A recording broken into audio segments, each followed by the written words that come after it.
व्यासपीठावरती उपस्थित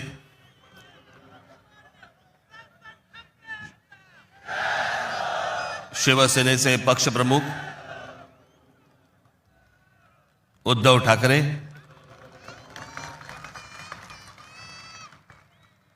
राष्ट्रवादी काँग्रेसचे नेते जयंतराव पाटील, इतर सर्व मान्यवर आणि माझ्या जमलेल्या तमाम मराठी बांधवांनो, भगिनींनो आणि मातांनो,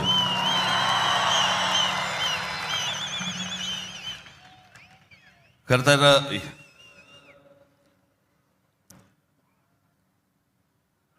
या व्यासपीठावरती मी माननीय बाळासाहेबांबरोबर लहान असताना अनेकदा आलो. शिवसेना पक्षाची स्थापनाच या शिवतीर्थावरती झाली. त्यावेळेला माझे आजोबा प्रबोधनकार ठाकरे हे देखील इथे उपस्थित होते.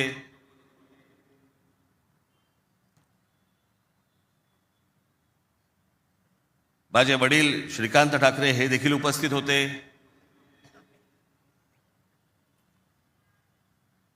आमची माँ ही देखील उपस्थित होती.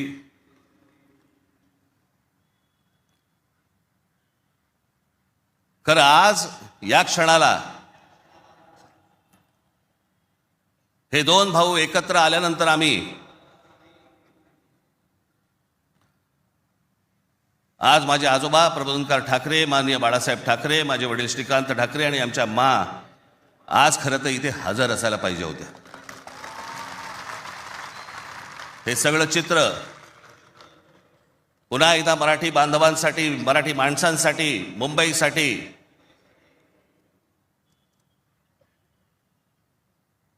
हा आम्ही दोन भावांनी उभारलेला हा सगळा लढा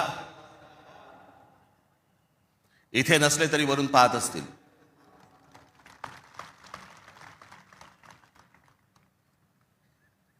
आज बऱ्याच गोष्टी मी आपल्यासाठी जरा थोडंसं घेऊन आलोय. जाताना पोट भरून जा.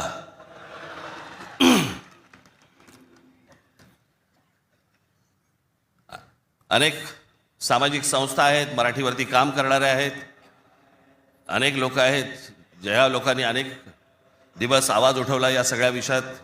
मी सर्वप्रथम त्यांचे मी आभार मानतो. दीपक पवार आहेत, त्यांच्याबरोबरचे अनेक सहकारी आहेत, त्यांचे आभार मानतो. अनेक टेलिव्हिजन चॅनलचे आणि वर्तमानपत्रांचे संपादक आहेत, पत्रकार आहेत, त्यांनी गेले काही दिवस जी आम्हाला साथ दिली त्याबद्दल त्यांचेही मी मनापासून आभार मानतो.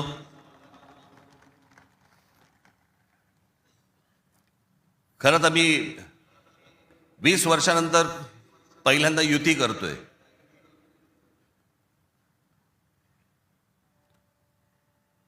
आणि त्याच्यामुळे अनेक या युतीच्या सगळ्या अख्ख्या प्रोसेसमध्ये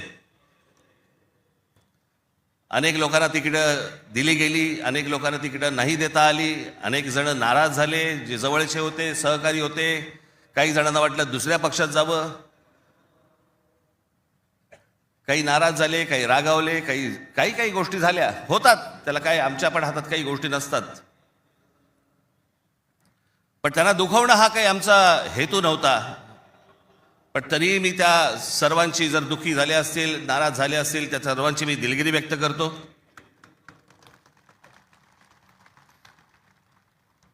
आपलेच आहेत, परत येतील.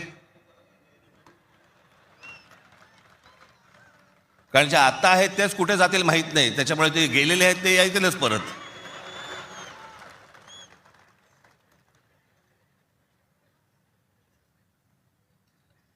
त्याच्यामुळे ह्या सगळ्या गोष्टींमध्ये मी त्यांना समजू शकतो. मुळात मी आणि उद्धव आम्ही दोघेजण एकत्र येण्याचं सगळ्यात महत्त्वाचं कारण म्हणजे या मुंबईवरती आलेलं संकट. मी गेले अनेक वर्ष या सगळ्या विषयांमध्ये बोलत आलो. गेले अनेक वर्ष मी माझ्या भाषणांमधून हे सगळे मुद्दे मांडत आलो की कशा प्रकारचा डाव रचला जातोय. आणि मग मध्यंतरी या राज्य सरकारने हिंदी सक्तीचा विषय आणला.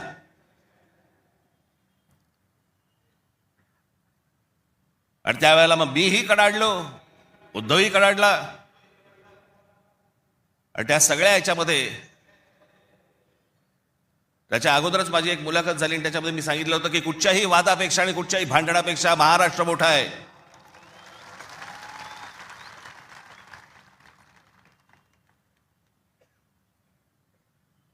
आणि मग तिकडनं ह्या सगळ्या गोष्टींची सुरुवात झाली. पण ते हिंदी सक्तीचा जो विषय होता तो फक्त तुम्हाला चाचपडून बघण्याचा होता. तुम्ही जागे आहात का? मराठी माणूस महाराष्ट्रामधला मुंबईमधला जिवंत आहे का? हे फक्त चाचपडणं होतं तुम्हाला.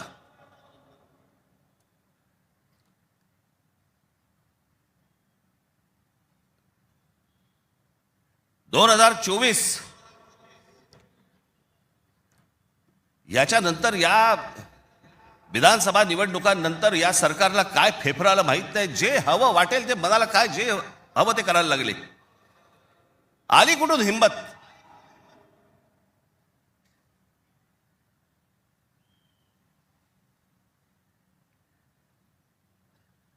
कोणाला विचारायचं नाही. काही जनता बिनता लोक बिक काही नावाची काही गोष्टच नाही. बस आम्हाला वाटलं म्हणून आम्ही केलं.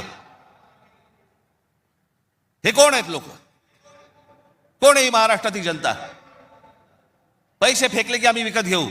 आला कुठून आत्मविश्वास?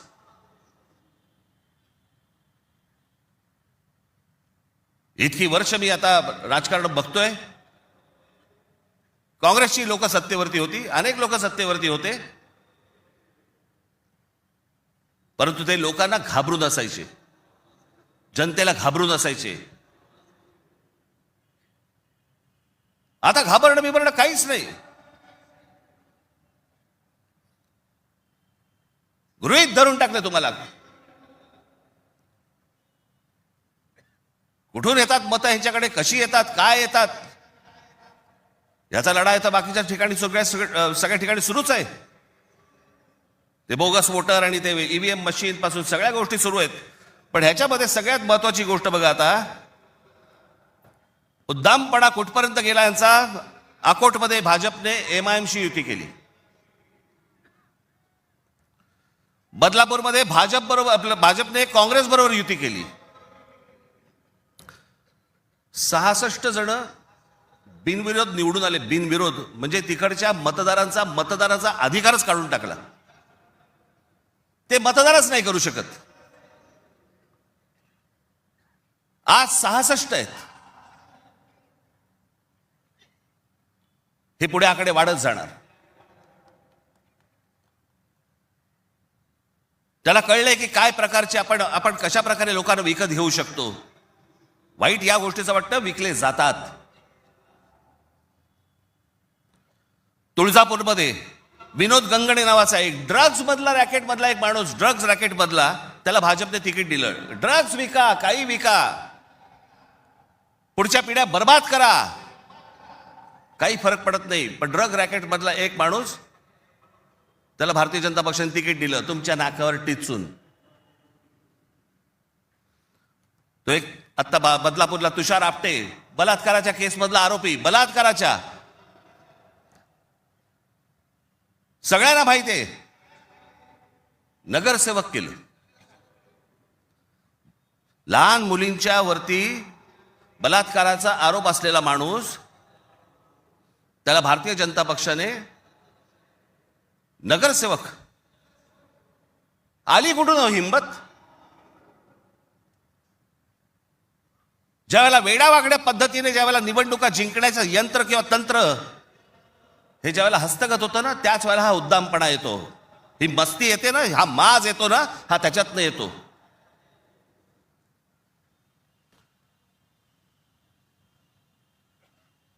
अख्खी मुंबई विकायला काढली, अख्खा महाराष्ट्र विकायला काढला, अख्खा देश विकायला काढला.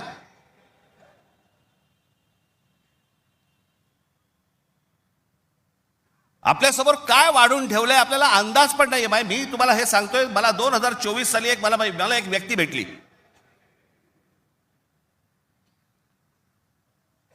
लोकसभेच्या निवडणुका झाल्यानंतरची गोष्ट सांगतोय. आणि त्यांनी मला जी माहिती दिली, आणि ती माहिती दिल्यानंतर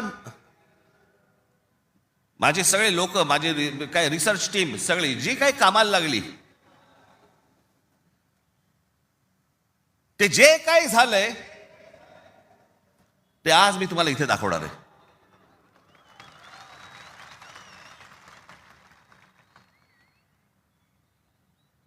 आणि मला असं वाटतं की मी आज जे दाखवणार आहे याच्यानंतर जर समजा आपल्याला भीती नाही वाटली तर मला असं वाटतं या देशात निवडणुका न लढवलेल्याच बऱ्या.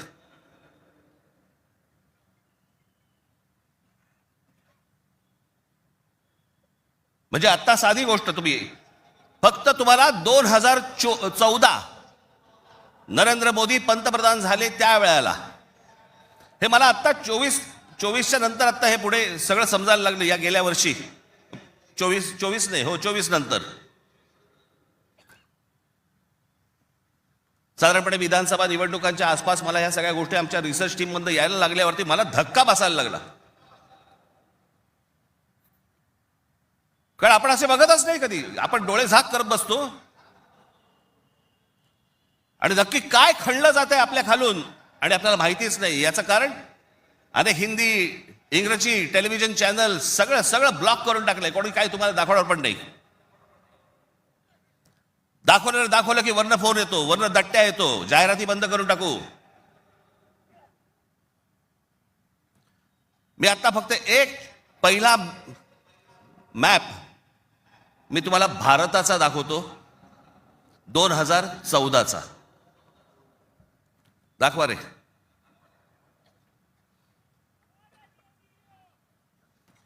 हा आहे 2014चा गौतम अडानी यांचे प्रोजेक्ट्स किती होते हे तुम्हाला दाखवणार आहे. 2014ला पंतप्रधान नरेंद्र मोदी पंतप्रधान व्हायच्या अगोदर गौतम अडानी कुठे होते आणि आता पुढचं फक्त बघत राहा की आता 2024-25ला गौतम अडानी आता कुठे आहेत. फक्त सरकारच्या आशीर्वादाने. आणि तुम्हाला जर नाही धक्का बसला तर मला सांगा जरा, दाखवा.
हे फक्त 10 वर्षातलं आहे. जगामध्ये असा एकही माणूस नसेल जो 10 वर्षामध्ये इतका श्रीमंत झाला. मला कुठच्या उद्योगपतीने उद्योग करू नये या मताचा मी नाहीये, इतका दळभद्री विचार माझा नाहीये. पण या देशामध्ये इतके उद्योगपती असताना एका माणसावरती इतकी मेहरबानी या देशामध्ये होते, मी जगातनं तर दाखवतच नाही अजून. फक्त 10 वर्षामधली गोष्ट ही, 10 वर्षातली. एकाच माणसाला सगळ्या गोष्टी दिल्यात, वीज दिली, सिमेंट बनवण्याच्या उद्योगामध्ये गौतम अडाणी हा माणूस कधी नव्हताच 2014च्या अगोदर. आज देशातला 2 नंबरचा सिमेंटचा व्यापारी येतो. उद्या माणसाने समजा उद्या वीज बंद केली, आम्ही अंधारात. सिमेंट महाग केलं, काही बोलू शकणार नाही. सगळी पोर्ट्स खालपासून वरपर्यंत सगळी पोर्ट्स अदानीना, सगळी विमानतळं अदानीना. महाराष्ट्रात काय परिस्थिती एकदा बघा, महाराष्ट्राचा फक्त एकदा दाखवा.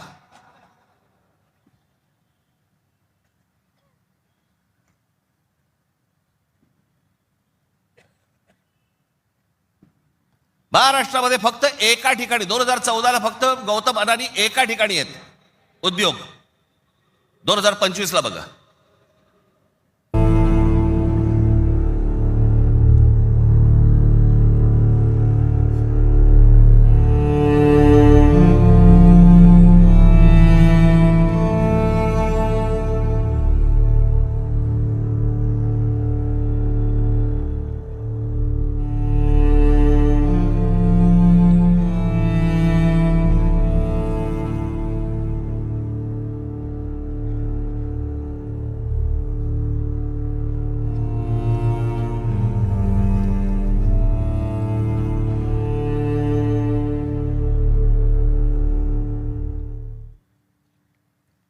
ही महाराष्ट्राची स्थिती.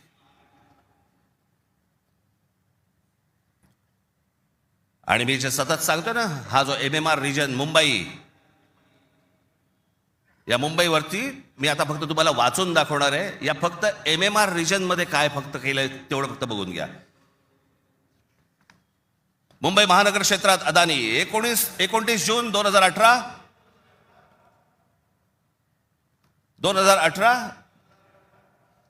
रिलायन्स इन्फ्रास्ट्रक्चर कंपनी ताब्यात, मुंबई वीज पुरवठा क्षेत्रात प्रवेश. एप्रिल 2021 नवी मुंबई विमानतळाच्या कामाला सुरुवात. 2021 मुंबई आंतरराष्ट्रीय विमानतळ ताब्यात. अंधेरी पश्चिम येथील RTOची जमीन अदानी यांना 5,000 कोटींना.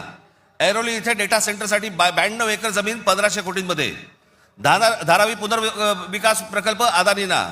महाराष्ट्रात स्मार्ट वीज मीटर बसवण्यासाठी 13,888 कोटींचं कंत्राट. भांडूप कल्याण इथे मीटर्स बसवली जाणार. मुंबई आणि नवी मुंबईत हायर स्केल डेटा सेंटर सुरू करण्यासाठी महाराष्ट्र सरकारशी 50,000 कोटींचा सामंजस्य करार.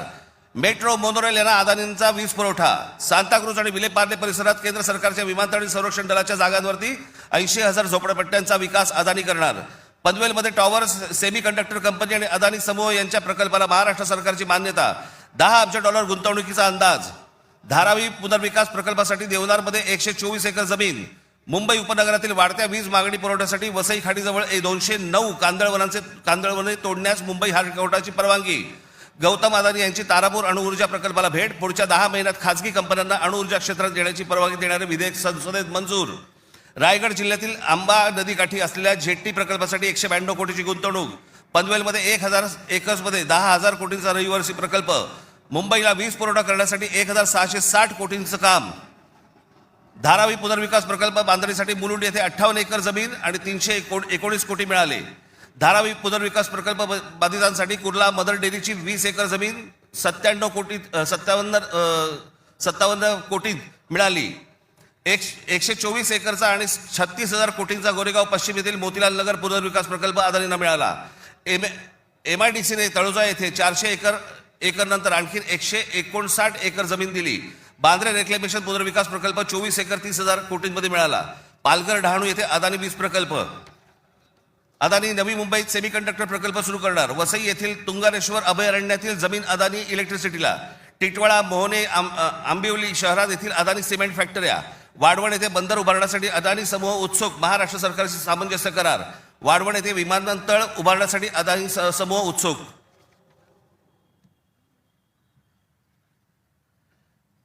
हे मी तुम्हाला सांगतोय ना, हे कशा प्रकारे तुम्हाला आवडलं जातंय याचा काही आपल्याला अंदाज, आपल्याला कळतंय हे काय चाललंय. आता हा सगळा वाढवणला आता बंदर येतंय म्हणून मी म्हटलं बंदर येत असेल चांगली गोष्ट आहे. महाराष्ट्रात बाजूला विमानतळ कशासाठी तर म्हणे मुंबई विमानतळावरचा सगळा कार्गो तिकडे नेणार. आणि नवी मुंबई विमानतळ जे बांधलंय इथून इंटरनॅशनल आणि डोमेस्टिक या आपल्याकडच्या इकडच्या विमानतळावरनं, छत्रपती शिवाजी महाराज आंतरराष्ट्रीय विमानतळावरनं डोमेस्टिक आणि इंटरनॅशनल नवी मुंबईला नेणार. ही प्रोसेस हळूहळू सुरू झालेली आहे. आणि पुढे हा संपूर्ण विमानतळ विकायला काढणार. या शिवाजी पार्क मैदान एवढी जवळपास 50 ते 60 शिवाजी पार्क मैदानं बसतील एवढा प्लॉट आहे तो, धारावीला लागून. अशी नाही ना मुंबई आम्हाला मिळवत आहेत. आम्ही बदा पैसे ओततो, जमिनी विकत घेतो, जमिनी सगळ्या काढून घेतो. आणि इकडच्यांचं काय घेऊन बसलोय आपण, या सरकारमध्ये बसलेत त्यांचं. ते काहीतरी करू शकतात का? काहीच नाही करू शकत. मी मागे एक उदाहरण दिलं होतं ना, बादशाच्या हातावरचा ससाणा असतो नाही का, जो ससाणा पक्ष्यांनाच मारून आणतो. स्वतः पक्षी आहे पण तो पक्ष्यांनाच मारून आणतो. पु ल देशपांडेचं एक फार छान वाक्य आहे की स्वकीयांचा घात करणारी औलाद ही काय फक्त पक्षांमध्ये नसते, मला तर आता कळले राजकीय पक्षांमध्ये आली आहे.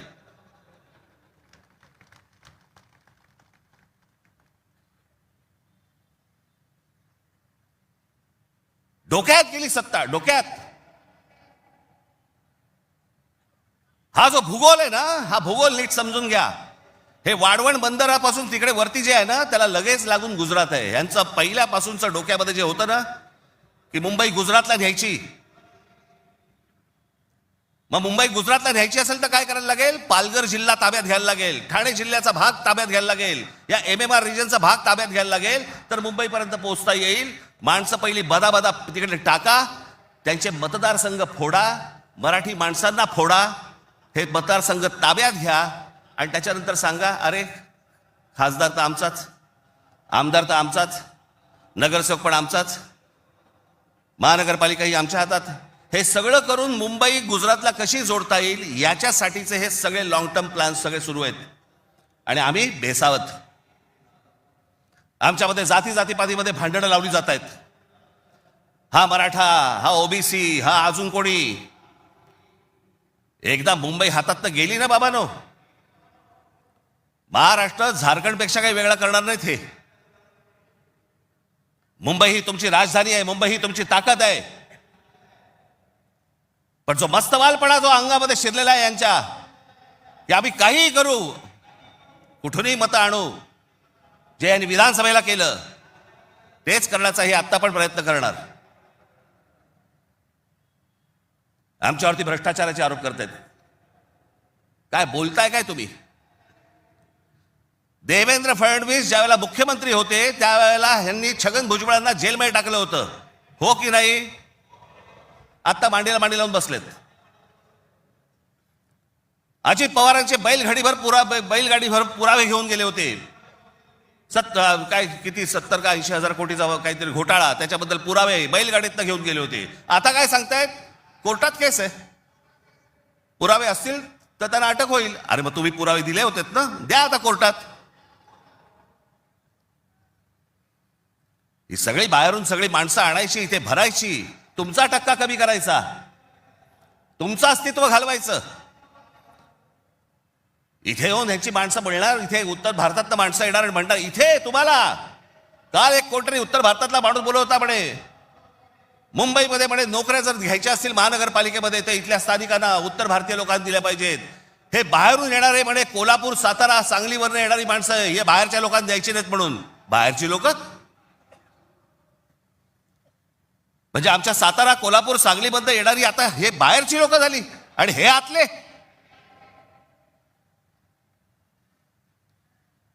कृपाशंकर सिंग सारखा माणूस यांचा नेता भारतीय जनता पक्षाचा, तो म्हणतो काय उत्तर भारतीय महापौर करू, महापौर करू. यांची हिंमत कशी होती हो बोलायची? आपण जाऊन बोलू शकतो का तिकडे?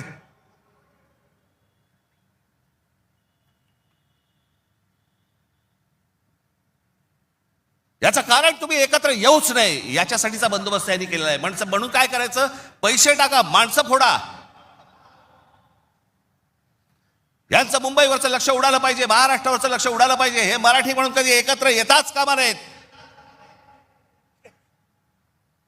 आणि मग आपल्याला जे साध्य करायचंय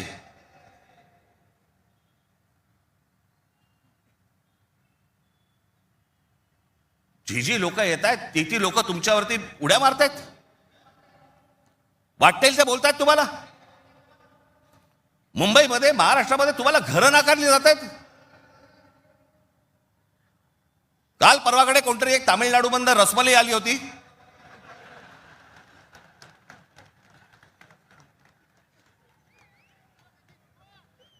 तो सांगतो मुंबईचा आणि म्हणजे महाराष्ट्राचा संबंध काय? भडव्या तुझाच काय संबंध आहे इथे याचा?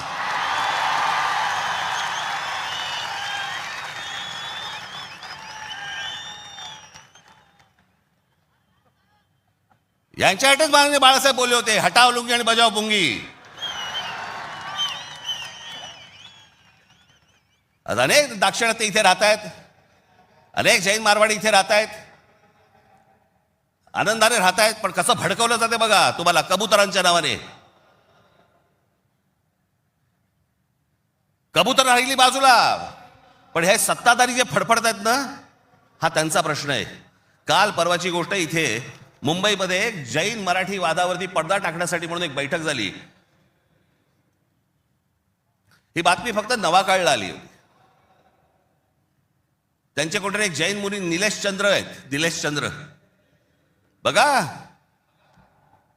ते जैन मुली निलेश चंद्र काय सांगतायत तर कबुतरे खाणे आणि मांसावरून मराठी जैन समाजात पेटलेला वाद मिटवण्याची जबाबदारी मुख्यमंत्री देवेंद्र फडणवीस यांनी भाजपा मंत्री मंगल प्रभात लोढा यांना दिली. मात्र मंगल प्रभात लोढा यांनी हा वाद मिटवला नाही, तर ह्या समाजामध्ये जास्तीत जास्त भांडणं कशी लागतील हे पाहिलं. म्हणजे मराठी माणसापासून गुजराती बाजूला करायचे, आता ही लुंगी अंडी इकडनं तामिळ बाजूला करायचे, अजून कोणतरी युपी मधनं बोलवायचा त्याच्यात अजून ते बाजूला करायचे. तुम्हाला या महाराष्ट्रामध्ये, मुंबईमध्ये एकट्यात पाडायचं. एकटे असलो तरी काफी होत.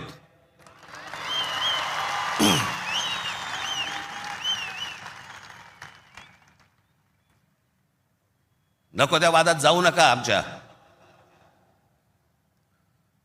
यांच्या गुजरातमधनं बिहारी लोकांना ज्यावेळेला हकलवले त्याच्या बातम्या नाही होत.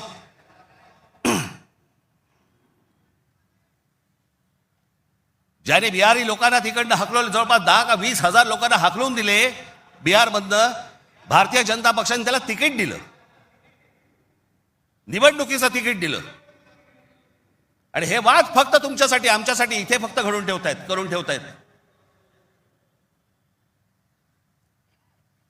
गेले अनेक वर्ष सांगतोय तुम्हाला, हे सगळं हे जे मुद्दामून जे चालू आहे, तुमचं अस्तित्व नष्ट करण्यासाठी हे सगळं सुरू आहे. आज ही मुंबई हातामध्ये गेली. मुंबई का पाहिजे हातात? आज केंद्रामध्ये यांची सत्ता, राज्यामध्ये यांची सत्ता, पण उद्या मुंबईमध्ये, ठाण्यामध्ये, कल्याण डोंबिवलीमध्ये, आमच्या MMR रिजनमध्ये उद्या ह्यांना जर काही करायचं असेल, महानगरपालिकेची परवानगी लागेल. आणि महानगरपालिका जर आपल्या हातात असतील, हे जमिनी विकून देऊ शकत नाहीत, हे अदानीला जमीन देऊ शकत नाहीत.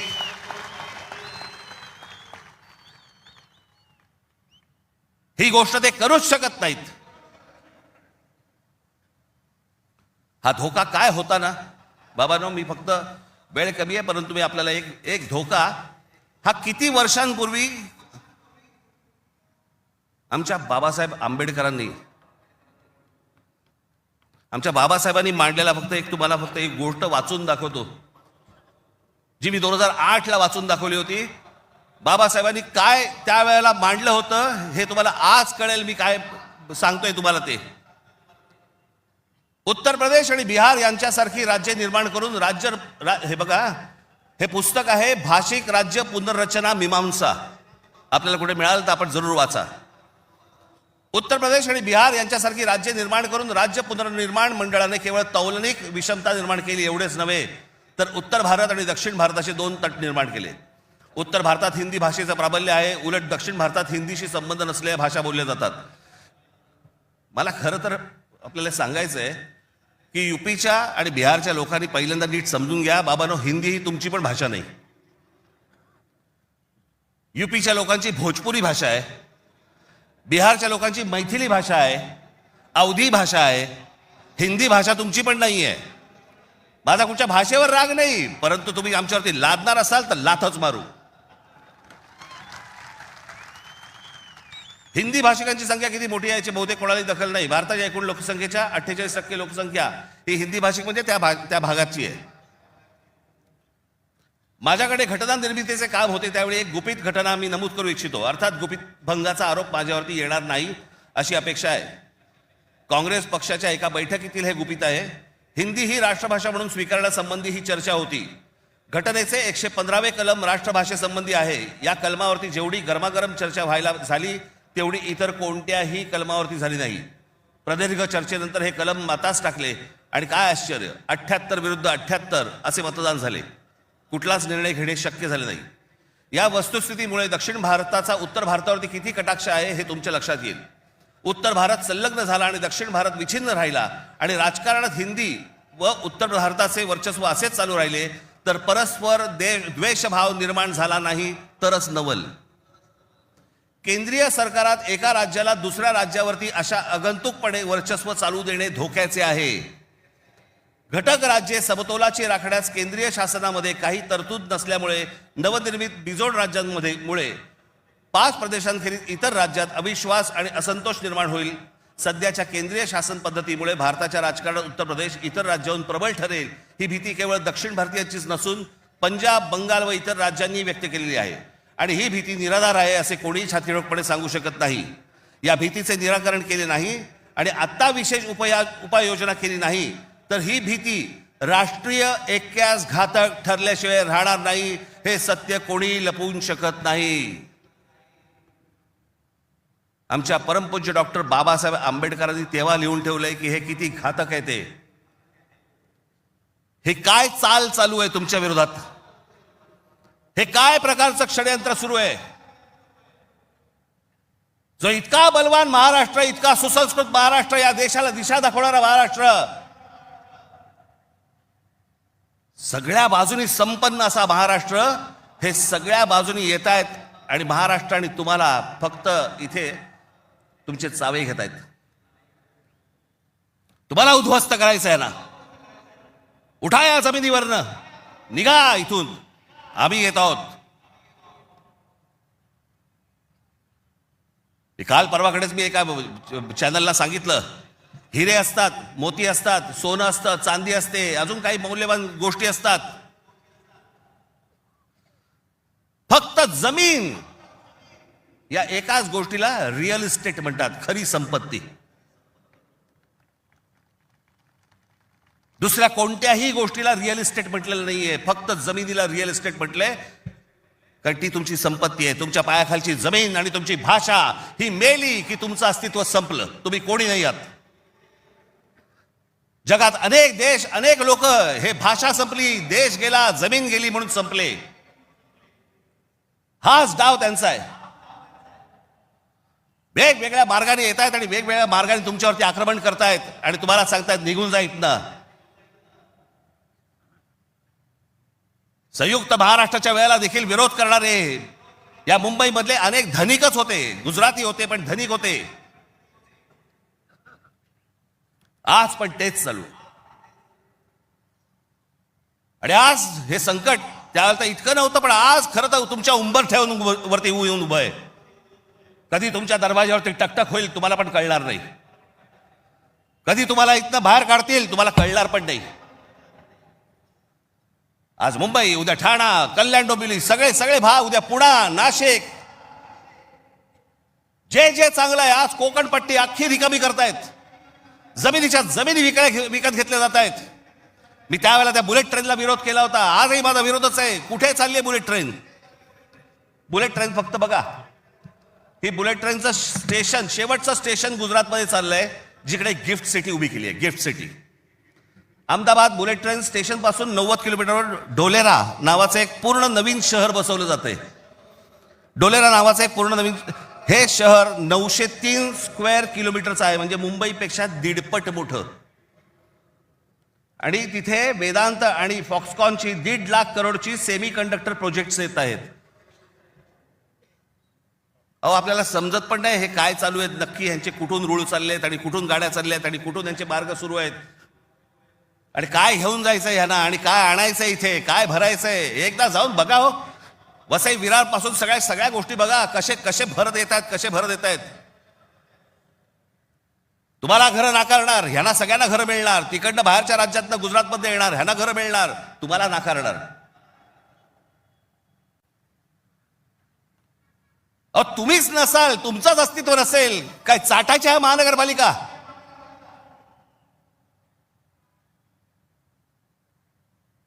काय उपयोग आहे या गोष्टींचा? आम्ही भले आमच्या वचननाम्यामध्ये सांगितलेल्या अनेक गोष्टी आहेत ज्या उत्तम करू, उत्तम शहर करू, चांगल्या गोष्टी करू. मला असं वाटतं उद्धव ठाकरे आपल्या भाषणामध्ये या गोष्टी सांगतीलच. अरे पण तुम्ही असायला पाहिजेत ना त्याच्यासाठी. तुमची काय किंमत करून ठेवली आहे लोकांनी? कोण महाराष्ट्रामधला मराठी माणूस पैसे फेकले की विकला जातो? ही आपली किंमत. आणि ही बोली लावणारे कोण? आमचेच. दुसऱ्यांच्या हातावरती बसून त्यांचा उद्देश साध्य करण्यासाठी आमचे लोक हे आमच्या लोकांना फोडतायत. काय दुर्दैव आहे बोला. या अशा परिस्थितीमध्ये ही आजची निवडणूक होते आहे. ही मराठी माणसासाठी शेवटची निवडणूक आहे. आज जर चुकलात, कायमचे मुकलात म्हणून समजा. आज जर तुमच्या हातात ही शहरं गेली, त्यांच्या हातामध्ये गेली, उद्या राजानं मारलं आणि पावसानं झोडलं, तक्रार कोणाकडे करायची?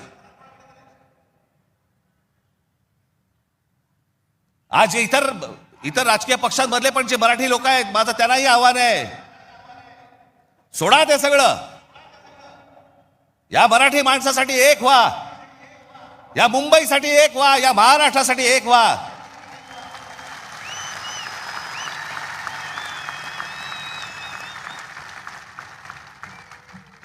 ज्या इतक्या वर्षांच्या परंपरेने, इतक्या लोकांच्या तपश्चर्याने ही मुंबई महाराष्ट्राला मिळाली. 107 आमचे हुतात्मे गेले. उद्या मुंबई गेली तर त्या पुतळ्यानंतर काय अर्थ उरतो?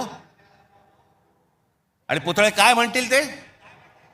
आमचा मराठी माणूस बेसावध राहिला आणि म्हणून आम्ही मिळवलेली मुंबई आम्हाला गमवावी लागली. आज तुमच्या समोर ही सोन्यासारखी संधी आलेली आहे. आम्हाला सत्ता काय, सत्याचं काय करू? सत्तेशिवाय पण आज पण लाथा मारल्यात ना. अनेक अंगावर आले, त्यांना तुडवलेच ना. पण तुम्हाला ह्यांचा माच, या सगळ्या लोकांचा, सत्ताधाऱ्यांचा तुम्हाला उतरवायचा या निवडणुकीमध्ये. कुठेही बेसावध राहू नका. माझी आपल्याला सगळ्यांना एक फक्त सांगणं आहे, हे ईव्हीएम मशीनवरती लक्ष ठेवा. दुबार मतदार सकाळी 6 वाजता, मला जेवढे काय BLA नेमलेले आहेत, सकाळी 6 वाजता तिकडे सेंटरवरती पाहिजेत दोन्ही पक्षांचे. आणि दोन्ही पक्षातले जे सगळे लोक आहेत यांना फक्त मी एकच सांगतोय, बाबांनो, आता आपल्यातलं काही वाद नाही. आता खरी लढाई त्यांच्याशी आहे.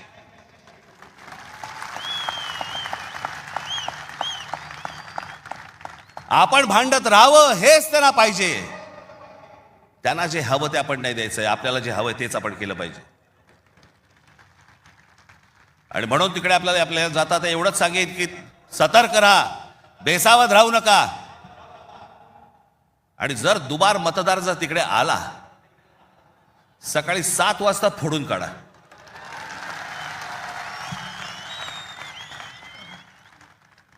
ही मुंबई राहावी, हे महाराष्ट्र राहावं, राज्य राहावं, हे मराठी माणसाच्या हातात राहावं, तुमच्या हक्काचं असावं, तुमचंच आहे ते.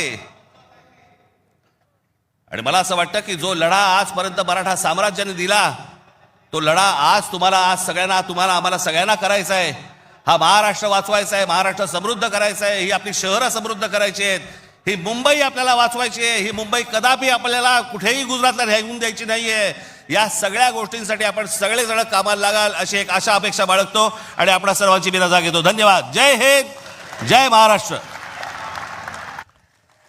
धन्यवाद राज साहेब.